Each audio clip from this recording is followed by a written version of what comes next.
built on nothing less than Jesus' blood and righteousness. I dare not trust the sweetest frame, but wholly lean on Jesus' name.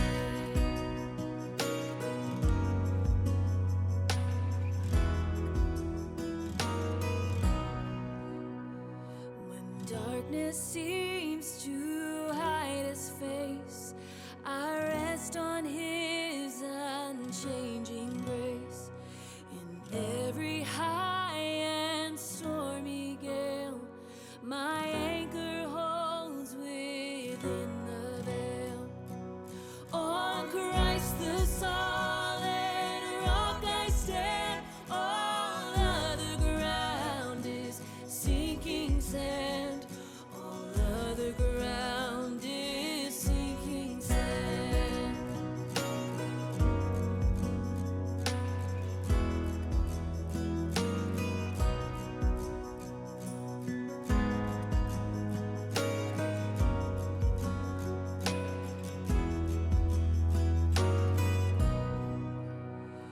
When he shall come with trumpet sound, oh, may I then in him be found, dressed in his righteousness alone, faultless to stand before the throne. On Christ the solid rock I stand, all other ground is sinking sand. All other ground is sinking sand. On Christ the solid rock I stand, all other ground is sinking sand. All other ground is sinking sand.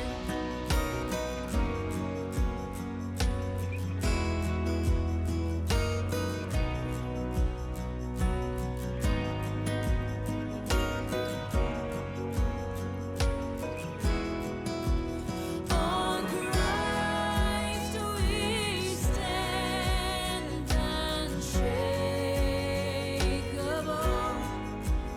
our firm foundation, the root, our hope secure, our debt is paid, our King has risen from the grave.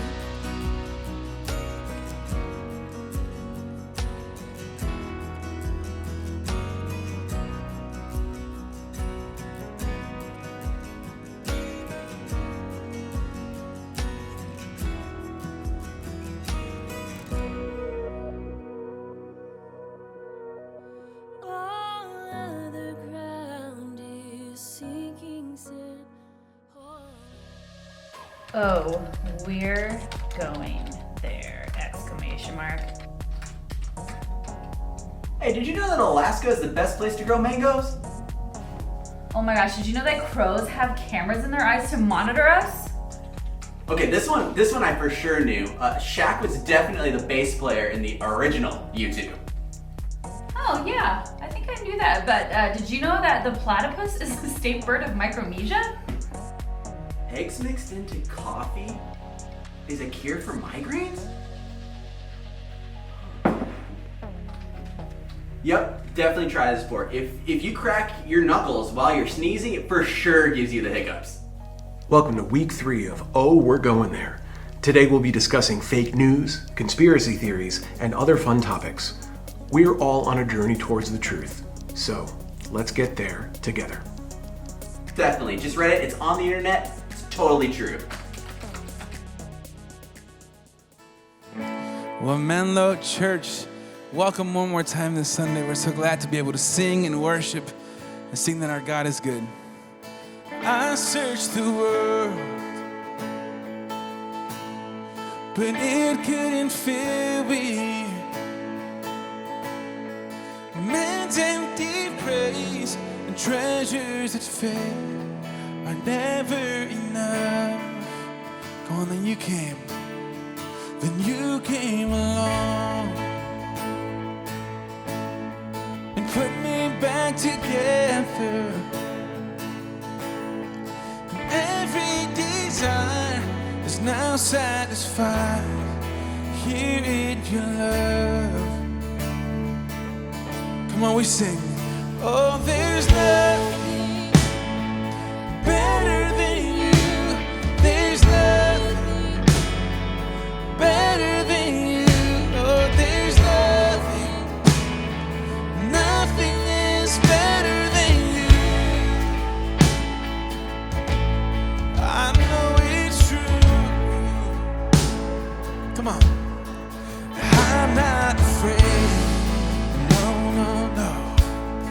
To show you my weakness, my failures and flaws. Lord, you see them all, and you still call me friend. Come on, 'cause the God of the mountain, 'cause the God of the mountain is the God of the valley. There's not a place your mercy and grace won't find me again.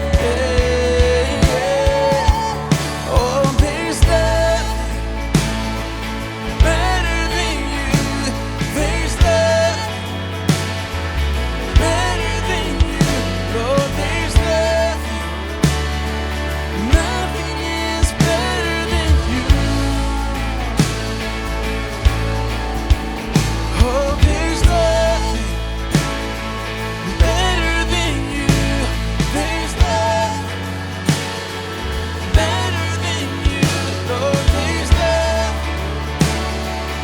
nothing is better than you.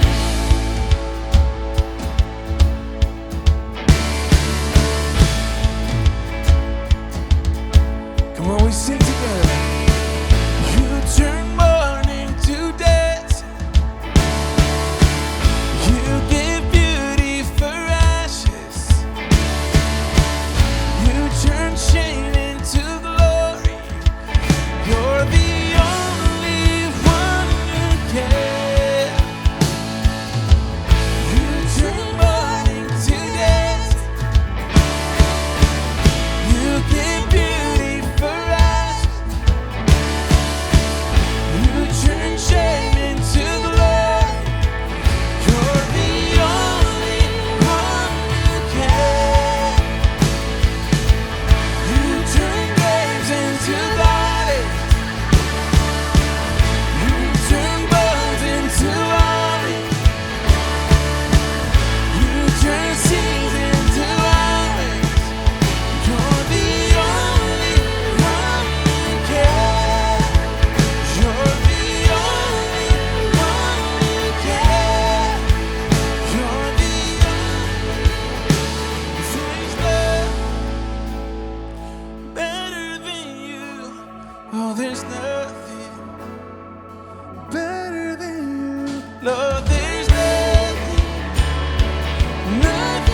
is better than you. Oh, there's nothing better than you. Oh, there's nothing better than you. Lord, there's nothing is better than you.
soften my heart and break me apart. I need you to open my eyes to see that you're shaping my life.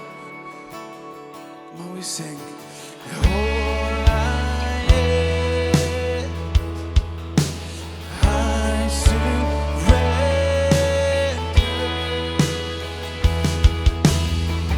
Give me faith to trust what you say, that you're good, your love is great. I'm broken inside, I give you my life.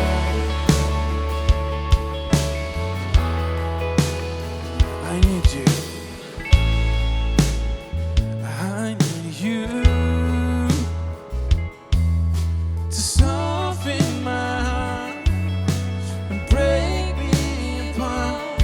I need you to pierce through the dark and cleanse every part of me. All I have, all I am, I surrender.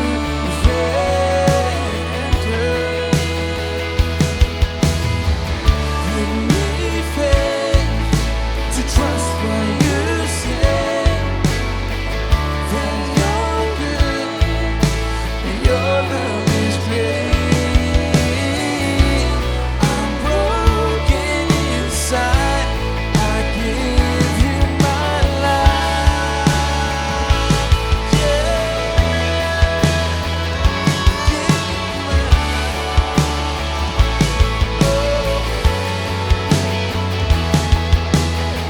I may be weak, your spirit strong in me. My flesh may fail, my God, you never will. I may be weak, your spirit strong in me. My flesh may fail, my God, you never will. Give me faith to trust what you say, and that you're good, and your love is great. I'm broken inside, I give you my life. Yeah. Give me faith to trust what you say, that you're good, your love is great. I'm broken inside, I give you my life. Come on, I may be weak, 'cause I may be weak. Your spirit strong in me. My flesh may fail, but my God, you never will. I may be weak, your spirit strong in me. My flesh may fail, my God, you never will. I may be weak, your spirit strong in me. My flesh may fail, my God, you never will. I may be weak, your spirit strong in me. My flesh may fail, my God, you never will.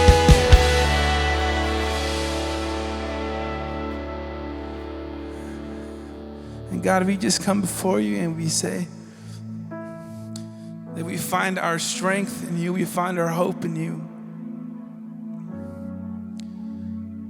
God, that whether our flesh fails or our faith may be weak, God, that you are strong in us.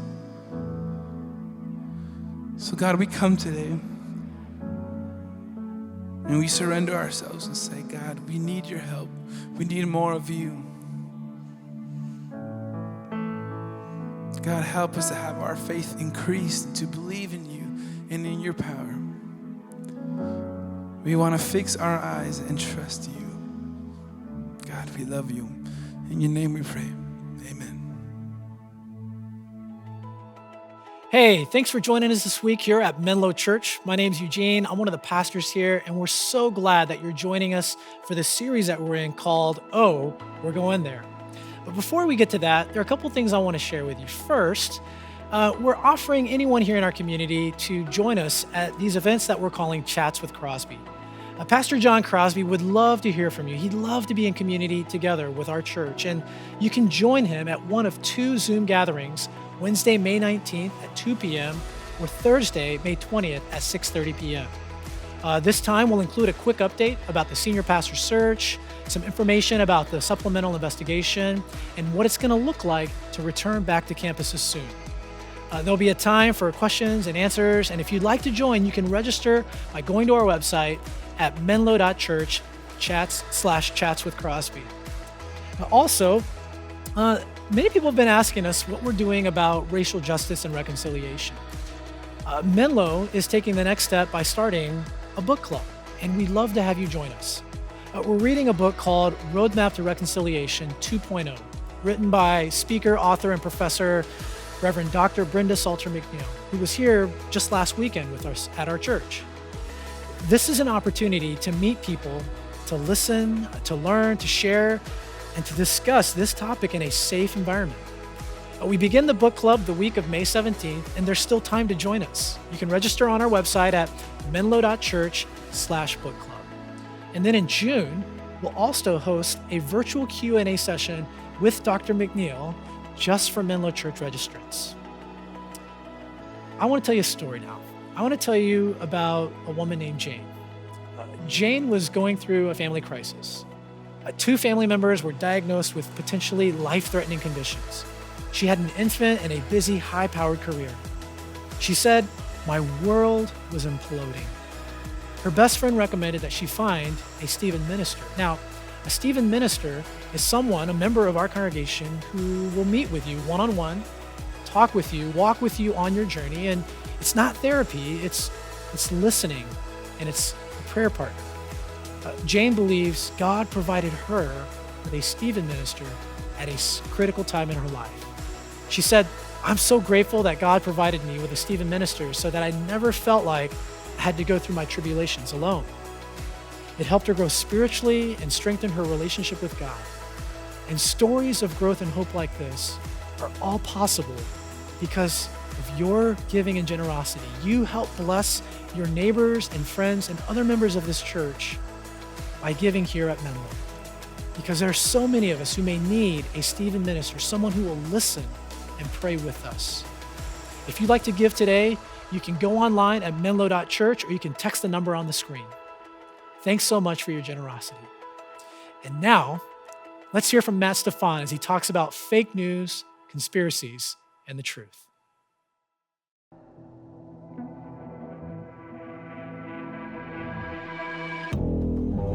It seems right now we are more divided than ever. Or perhaps this last year has merely exposed the chasms that already existed. Most of the time, it seems easier to avoid the hot topics altogether in order to keep the peace. After all, aren't we supposed to be the people of peace? But what about those deeply held values and beliefs?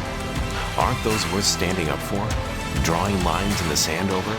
Going to battle in defense of? We'll dive right into some of these hot topics. Political divide, racial justice, fake news, conspiracies. Oh, we're going there.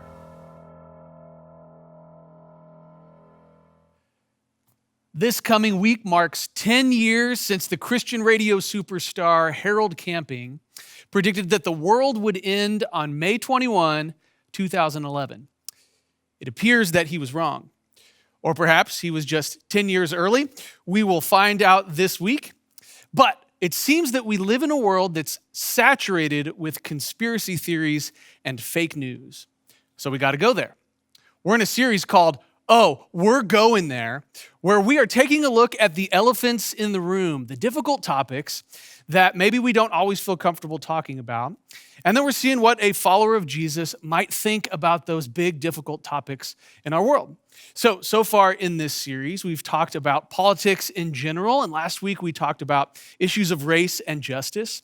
And this is a talk about conspiracy theories, fake news, and truth. Now, bits of this might be a little technical, and so I've worn this bow tie. If it gets technical and boring, you can just stare at the bow tie during the boring parts. Now, I tied this myself, or did I? We may never know the truth, and that's kind of the point of this talk. Other bits of it might seem like a graduate thesis, and so I want to provide a thesis statement like any good graduate thesis. And the thesis statement of this talk is this: when it comes to fake news, conspiracy theories, and truth, you and I are conspirators. Now, there's a perception in our world that conspiracy theories and fake news are a contemporary American problem. But the fact is this: these are very old problems. In the year 31 BC, during what historians call the last war of the Roman Republic, Cleopatra, who was the queen of Egypt, spread a rumor that she had died. And her lover, Mark Antony, was so distraught by her death that he took his own life. And historians speculate that she did this on purpose, hoping that Mark Antony would die, so that she could gain favor with Octavian, the future emperor of Rome. Quite a bit before that, in the year 600 BC, the prophet Jeremiah served the last 4 kings of Israel as a court prophet. And the job of the court prophet was to explain to the king what God was saying. And as Jeremiah was serving, he wasn't doing that alone. There was a college of court prophets. And as the Babylonian army gathered on Israel's eastern border, all the other court prophets told the king God would be with Israel and defend them from Babylon. But Jeremiah alone told the truth. He told the king that because Israel had ignored God for hundreds of years, God had sent Babylon to test them and maybe defeat them. And so the book of Jeremiah in the Bible is a meditation on the loneliness of speaking truth to power. It's about the complexities of competing truth claims and figuring out what will happen when truth is in tension with other claims and how that might have real-world impacts. Now, closer to home, about 100 years ago, up in the city of San Francisco, a large group gathered that called themselves the Anti-Mask League, and they were protesting the mandatory mask laws during the great influenza of 1918. And they were protesting on grounds that the mask laws violated civil liberties and weren't scientifically effective. Now, we used to think that these were American and contemporary problems, but it turns out that they are ancient and human problems. And as we consider these ancient human problems, I want to start with what we're not going to do in this talk. So here's what we're not going to do. We're not going to explain why someone might tell a big lie or why someone might produce some fake news.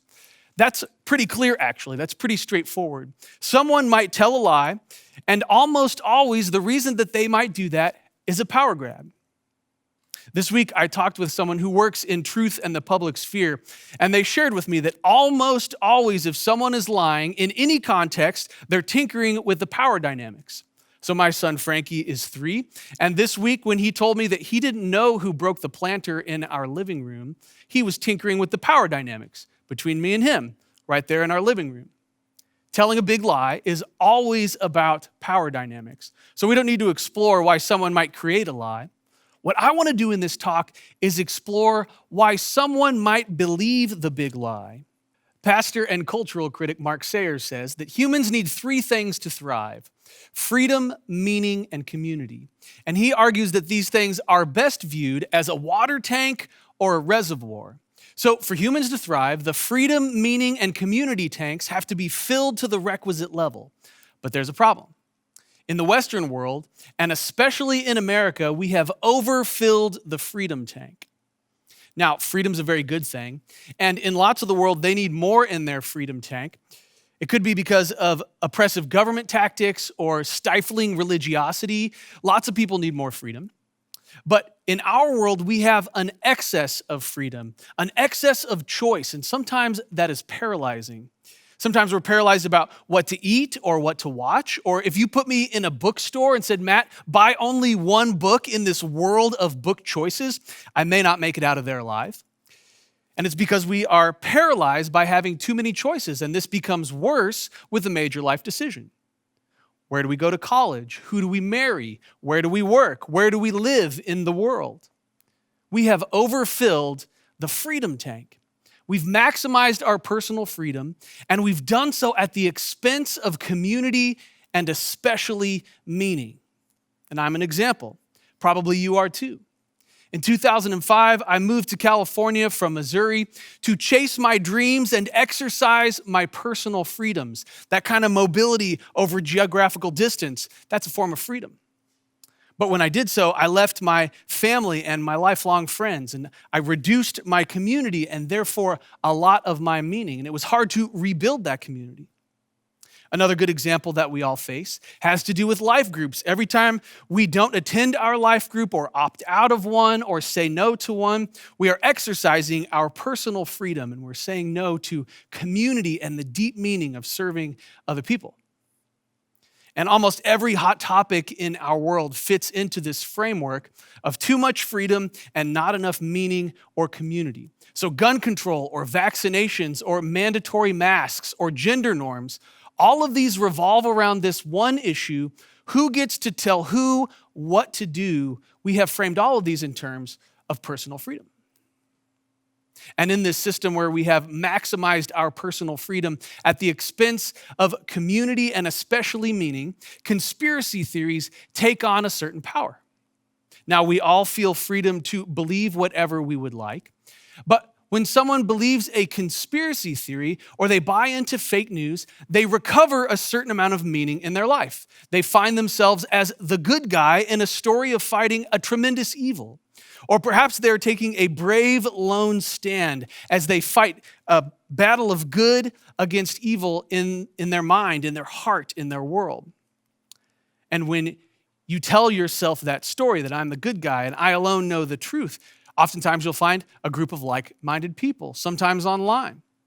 And there'll be a group of brave truth tellers fighting the good fight. You will feel a deep sense of connection with them. And the organizational psychologist Adam Grant explains the psychology of these groups. He said this: when we meet a few other people who share our view, we start to take pride in having a special knowledge that other people on the outside don't have. And we're now in the know, and often maybe we've been an outsider before, and maybe we weren't respected for our intelligence or expertise. And that makes us want to prove that we are right. Then that leads us into a trap of confirmation and desirability biases, where we only see what we expect to and want to see, and that just reinforces our pride. And the more you affiliate with a group of people with that kind of shared belief, the more you end up with a polarized set of views, because the way people gain status in a group like this is to be the most extreme version in that group.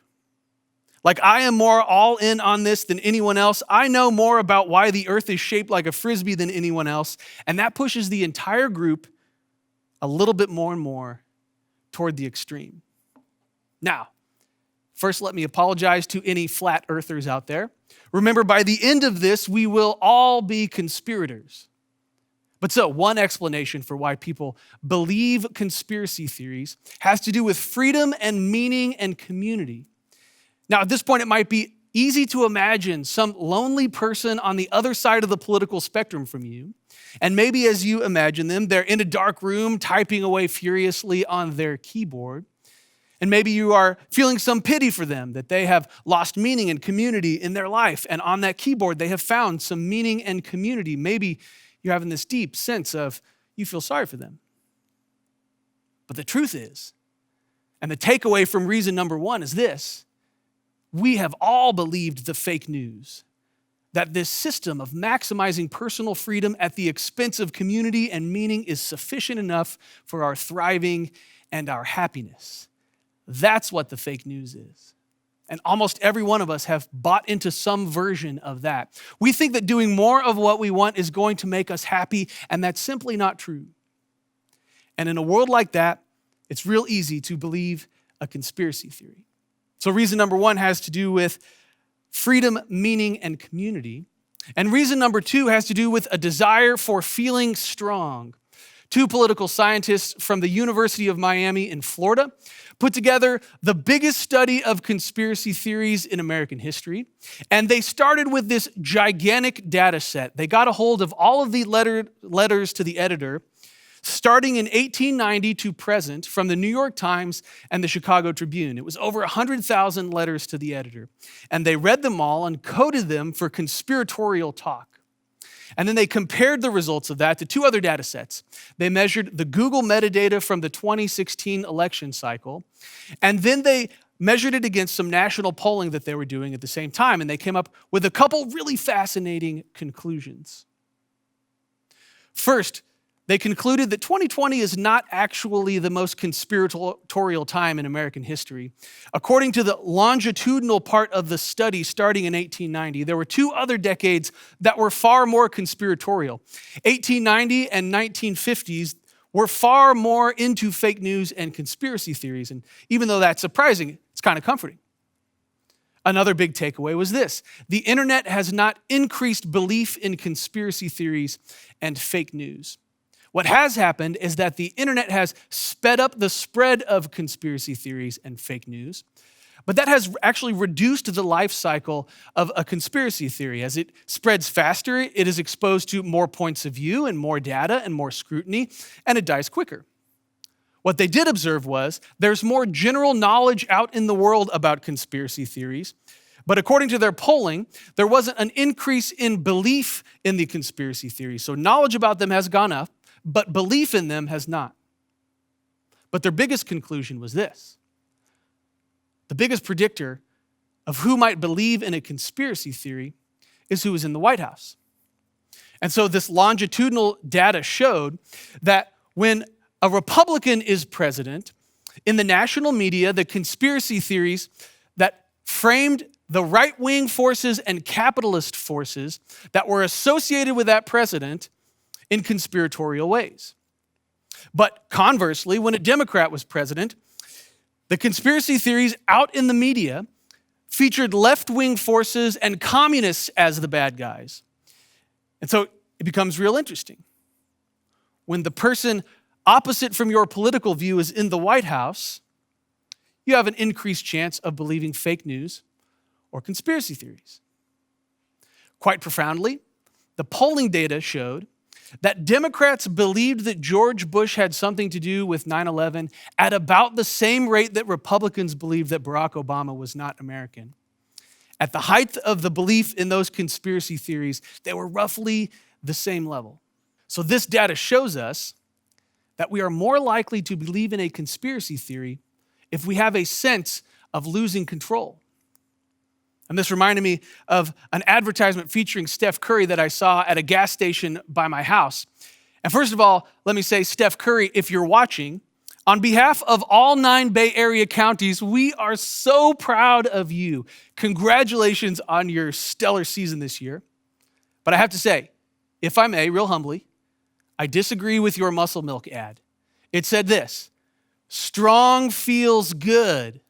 Now that might be true, but it implies the converse: weak feels bad, and that might be true as well. But where I disagree with this is the idea that weak should feel bad. That's maybe not always the case, as we'll see. But for humans, when we feel weak, when we feel a loss of control, it starts to drive us a little crazy. The research shows that the biggest predictor of believing in a conspiracy theory is a sense of loss. These researchers called this the loser effect, and they said in a tongue-in-cheek sort of way that conspiracy theories are for losers. What they meant was someone who's genuinely feeling a real loss, a deep sense of grief. And when you're feeling a real sense of pain in your life, well, it's real comforting to have a comforting lie. It's a real human thing to be in pain. And it's a real human thing to reach out for the nearest bit of comfort. Now, if you're tracking, it could be that a criticism of this talk is brewing in your heart or in your mind. You might be saying, well, sure, when I'm in pain, I believed some comforting lies, But I can imagine other people who believed bigger lies with more and worse real-world impacts. That might be true. And maybe you're saying, shouldn't we be finding those people and exposing them to the facts and maybe publicly shaming them? Well, that happens a lot in our world. But it's real interesting.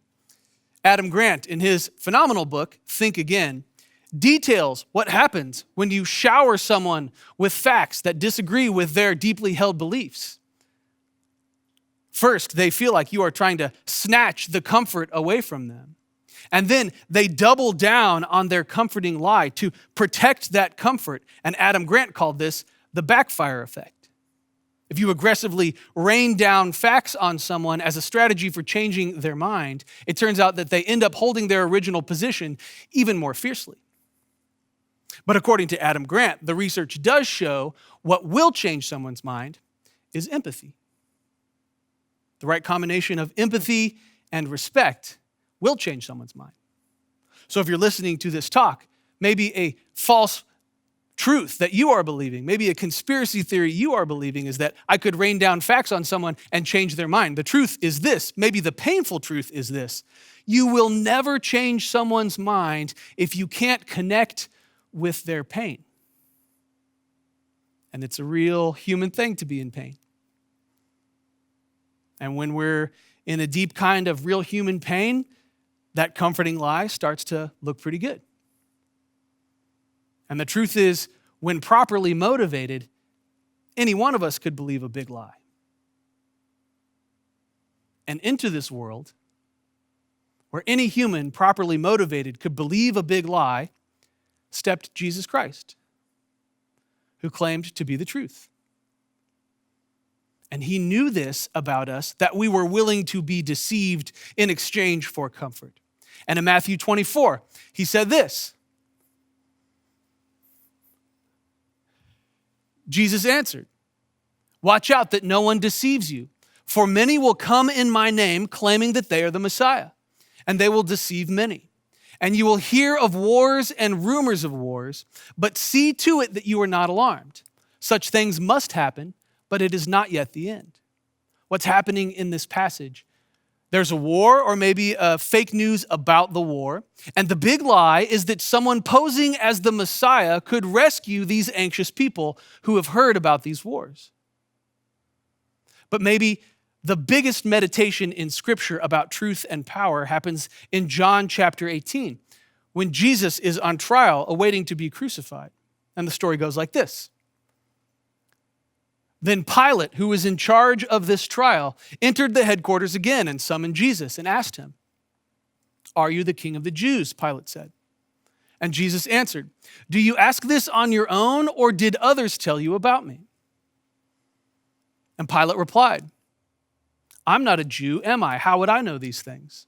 Your own nation and the chief priests have handed you over to me. So what did you do?" And Pilate asked him, "So are you a king?" And Jesus answered, "You say that I am a king. For this I was born, and for this I came into the world, to testify to the truth. Everyone who belongs to the truth listens to my voice." And Pilate asked him, "What is truth?" And Pilate's profound question hangs in the air, and there's a tremendous irony, because Pilate is saying, the truth is, Pilate could crucify Jesus. The truth is, Pilate can make the truth out to be whatever he wants. He's in full control here. But the irony is, when Pilate asks, "What is truth?" truth is standing right in front of him. Because for followers of Jesus, truth isn't an idea or an abstract thing that we are meditating on. Truth isn't a subjective story that you and I are telling ourselves. For a follower of Jesus, truth is a person. And what does it mean that truth is a person? Well, it doesn't just mean that Jesus was telling the truth, although that's accurate. And it doesn't mean that Jesus was representing the one true God, even though he was. For truth to be a person, for truth to be Jesus Christ, means that Jesus Christ is the truest thing in all of reality. And there are some astounding passages in the Bible that demonstrate this. Hebrews chapter 1 says this: Jesus is the one through whom he also created the worlds. And Colossians chapter 1 said this: all things have been created through him and for him, and in him all things tie together. And John chapter 1 verse 3, without him, without Jesus Christ, not one thing came into being. Romans chapter 11, for from him and through him and to him are all things. There's something in philosophy called the correspondence theory of truth. And it's the idea that something is true if it corresponds to reality. And the Bible makes the claim that the reality to which all things correspond is this Jesus Christ. Theologians have put it this way, that Jesus was the foundation of all existence. He was the ground of our being. He was the principle of reality. And so believing a lie about ourselves means that we are working against the grain of the universe. But to believe the truth about ourselves, to tell the truth about ourselves, that means we're moving with the grain of the universe. But the truth about you and the truth about me is we're afraid to tell the truth. We're afraid to give up the control that the big lie affords us. When we're living in the lie, we feel like we're in control a little bit, but we can't control the truth. And we're afraid to be in pain. It turns out that the truth hurts, and we get a little bit of comfort from our preferred lie. But there is a reality about humans. We're often very much afraid. And then on the other hand, the Bible makes this astounding claim again and again. There's a profound and great refrain in the Bible encouraging us to not be afraid. The Bible says 365 times, do not be afraid. One for each day, if you were counting. And this Jesus, who is the cosmic Christ, that's what scholars call this bit of scripture that says the universe was made through Jesus, that Jesus holds it all together. They say this is demonstrating the cosmic Christ. And this Jesus has given us reason to not be afraid. And it is this cosmic Christ. He knows you. And he knows me. And this cosmic Christ loves you. And he loves me. And when we put our lives into the hands of this cosmic Christ and we let him carry our life, well, weak doesn't feel so bad. And so Jesus, this cosmic Christ, makes this claim again and again that it turns out that telling the truth is the pathway to being alive. Telling the truth is the pathway to human flourishing. No one who ever lived a lie ever felt alive in the end. Living in the lie never results in feeling alive. So this Jesus promises again and again, telling the truth leads us to life. That the freedom and the joy, that the life that we gain from telling the truth about ourselves in the end will be worth it. But here at the conclusion of this talk, there's a problem. Jeremiah knew it well. He said this, Jeremiah 17:9. The human heart is devious above all else. It is sick. Who can understand it? And this means that you and I cannot look into our own hearts. We cannot search our own hearts. Looking into our own hearts to see the contents, whether it's truth or lies, is something that you and I cannot do. So what do? Well, we ask this cosmic Christ to search our hearts. And the Bible gives us a powerful prayer to do that. The psalmist wrote this, Psalm 139. Search me, God, know my heart. Test me and know my anxious thoughts. See if there is any offensive way in me and lead me on the way everlasting. This is what you and I can ask Jesus to do. In fact, this week I want to ask you to do this every day. And here at the end, maybe you have hated this series so far. Ask the cosmic Christ to search your heart. about each of these issues. But maybe you have loved this series so far. Ask the cosmic Christ to search your heart over every one of these issues. Because the way that we live a lifelong, thriving and flourishing friendship with Jesus is to ask him time and again to search our hearts. And it turns out that in the end, that's how we conspiracy-proof ourselves. Amen.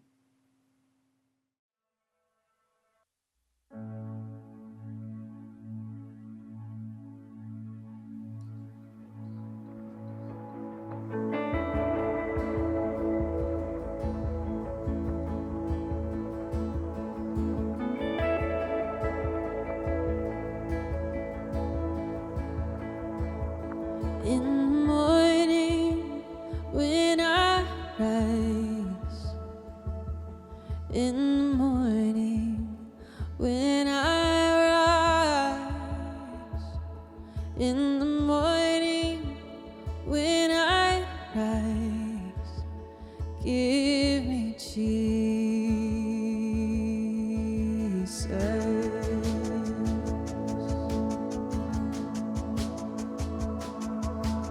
When I am alone, oh, when I am alone,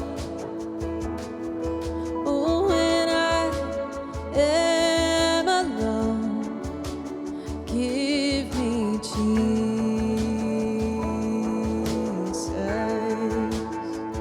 give me Jesus,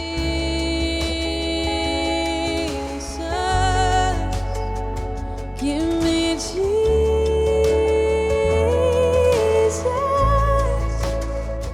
You can have all this world. Give me Jesus.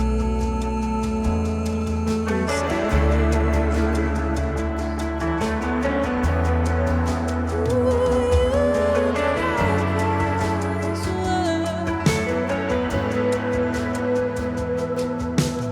When I am afraid, oh, when I am afraid, oh, when I am afraid, give me Jesus, give me Jesus,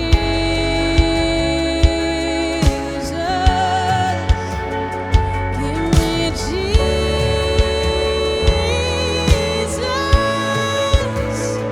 You can have all this world. Give me Jesus.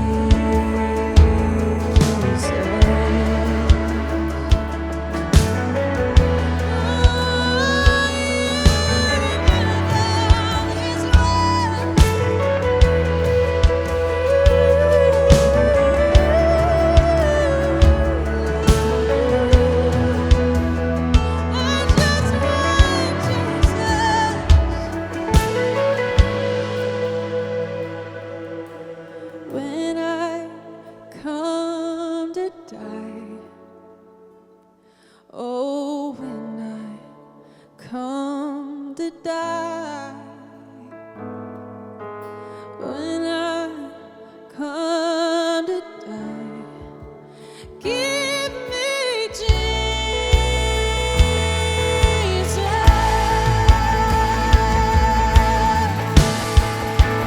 Give me Jesus.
Your spirit strong in me. My flesh may fail. My God, you never will. I may be weak. Your spirit strong in me. My flesh may fail. My God, you never will. Give me faith to trust what you say. Then you're good. Your love is great. I'm broken inside. I give you my life.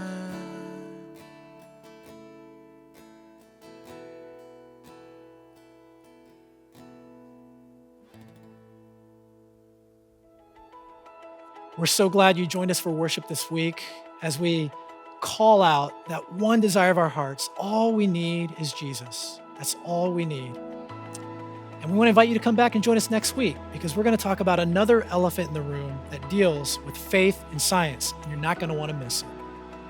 Now, may the peace of God, which transcends all understanding, guard your hearts and your minds in Christ Jesus, now and forever. Amen.